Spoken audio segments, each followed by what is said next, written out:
Assalamualaikum warahmatullahi wabarakatuh. Selamat pagi anak-anak.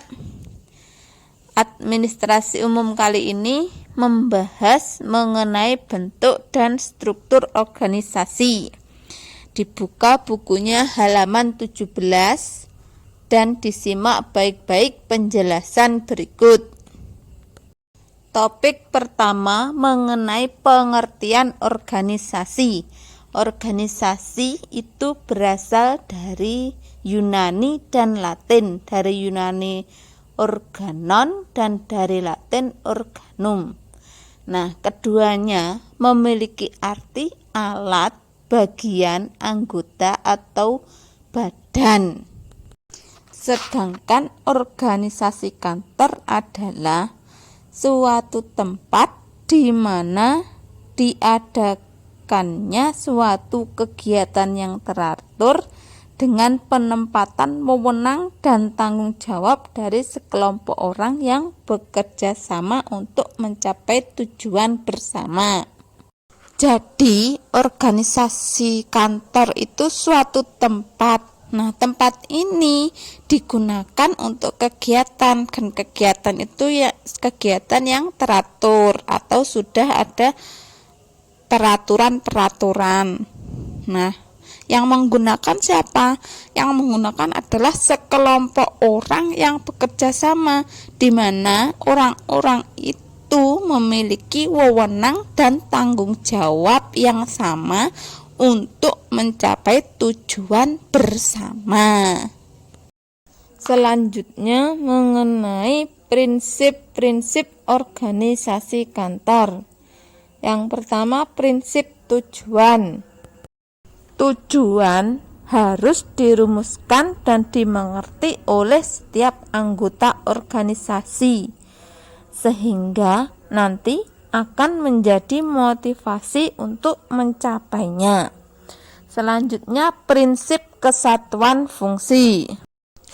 Dalam setiap organisasi perkantoran itu terdiri atas sejumlah fungsi yang harus bekerja sama untuk mencapai tujuan organisasi. Nah, prinsip selanjutnya, prinsip hubungan individual. Organisasi perkantoran yang efektif terbentuk oleh pribadi. Nah, meskipun organisasi perkantoran itu sebuah sistem yang memiliki aturan, namun yang menyelesaikan pekerjaan itu pasti individu. Selanjutnya, prinsip kesederhanaan. Jadi, organisasi perkantoran itu lebih efektif apabila sederhana dan memiliki interrelasi yang jelas. Interrelasi ini hubungan antara satu sama lain itu jelas. Nah, dengan kesederhanaan maka para pelaksana itu lebih mudah untuk memahami, dan dengan interrelasi yang jelas akan mengurangi keraguan. Selanjutnya, prinsip wewenang sepadan dengan tanggung jawab. Nah, sepadan di sini tuh sesuai.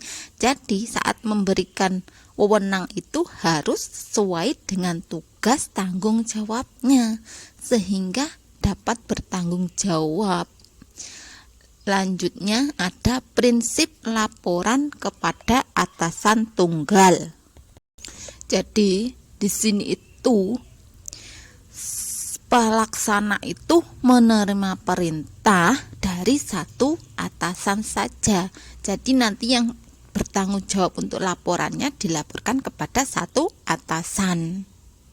Selanjutnya, prinsip kepemimpinan dan kepengawasan. Jadi di sini pemimpin itu harus mengawasi agar tujuan yang ingin dicapai oleh perusahaan itu tercapai.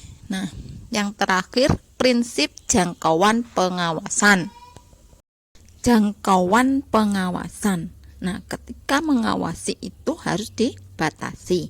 Pemimpin tidak langsung ke staf, pemimpin ke manajer dulu, baru manajer ke pimpinan bawahannya, baru ke staf. Jadi ada jangkauan yang dibatasi. Kalau tidak, itu akan menurunkan kemampuan pengawasan. Pembahasan selanjutnya mengenai unsur-unsur organisasi. Yang pertama, sebagai wadah atau tempat untuk bekerja sama. Jadi organisasi itu kan tempat atau wadah orang-orang yang saling bekerja sama untuk mencapai tujuan. Selanjutnya ada unsur proses kerjasama sedikitnya antar dua orang. Kerjasama ini biasanya tuh untuk mencapai tujuan yang lebih baik, jadi diadakan kerjasama, dan kerjasama itu paling sedikit adalah 2 orang. Selanjutnya unsur jelas tugas kedudukan masing-masing.